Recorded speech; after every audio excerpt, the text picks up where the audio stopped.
I used to think that love meant proving myself, holding it together, being the emotionally capable one. And for a long time, I confused excitement with connection, because chaos felt way more familiar than peace did. But here's what I know now. Most of the heartbreak I've experienced didn't come from what people did. It came from who I kept hoping that they would become. Let's get into it.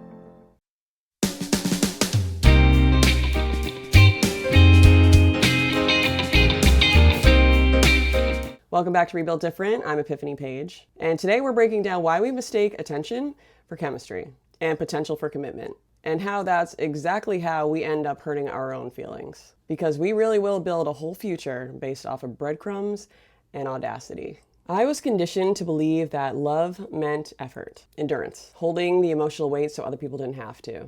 And somewhere along the way, I learned that being easy meant being lovable. That understanding everyone else mattered more than being understood. So of course I was drawn to people who needed that from me. But that's not chemistry, that's a job application. And somehow I kept submitting my resume with references and unpaid overtime. Because when you grow up believing that love is something that you have to earn, calm doesn't feel romantic, it feels suspicious. We like to think attraction is random. It's not. Because we are attracted to people who mirror our inner world. And when your inner world is chaotic, when you're anxious, hyper-aware, and always adjusting, calm doesn't feel exciting, familiar does. So the people that I was drawn to were not capable of loving me well. They were only capable of matching my nervous system. And that wasn't a spark. That was two unregulated adults mistaking tension for intimacy. I saw this whole situation play out in real time recently with one of my friends. She just ended a long relationship, years with someone who caused more pain than peace, and ending it was definitely the right thing to do, but of course it still hurt. And then she starts telling me about this new guy that she hasn't known for very long, but she tells me that she hasn't felt this way in a really long time. The feelings are so strong, I'm so in love with him. And then I stopped her, and then I asked, are you sure that this isn't just unfamiliar attention? Because when you've been emotionally deprived for so long, attention feels intoxicating, and someone dangling the carrot of the shit that you weren't getting from the other situation is going to feel magnetic. Starvation will definitely make crumbs feel like a feast. So I asked her, what has this person done to make your life easier? Does he calm your nervous system? Do you feel crystal clear about where you stand? Or are you still guessing? Mind you, I already knew the answers. But that's where it cracked for her. He couldn't answer, where is this going, without beating around the bush, without circling the drain. And then the kicker for me was I heard him refer to her as his homegirl in public. His homegirl. Be serious. If you have to ask what you are, you already know the answer. And the only reason why I clocked it so fast was because I've lived it so many times. I was dating someone who on paper looked pretty solid. Consistent communication, planning dates, talking about the future, showing up, making my life easier in ways that looked like safety. And then I found out this bitch had a girlfriend on some absolute bullshit. And turns out the future that he was planning did not include honesty. Sometimes that lesson doesn't show up as a disaster. Sometimes it shows up as an almost. This is where a lot of us get hurt. A lot of the time, we're not falling for who someone actually is. We're falling for who we sense they could be. We romanticize potential, we fill in the gaps, we build a story.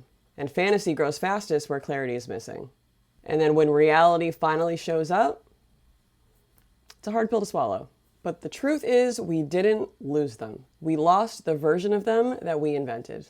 Imagination is powerful, especially when facts are inconvenient. And this also isn't just about romantic relationships. Sometimes, not always, but sometimes, the hardest realizations come when we start seeing friends or family members more clearly. Not because they're bad people, not because they never loved us, but because we finally realize that they might not be capable of being who we'd hoped they'd be for us. And that can be a different kind of grief. Because you're not just adjusting expectations, you're letting go of a version of them that you held on to for a long time. Sometimes it's the version you needed. Sometimes it's the version you believed in. And sometimes, if we're being honest, and we always are on this channel, it's a version that your mind filled in to protect you.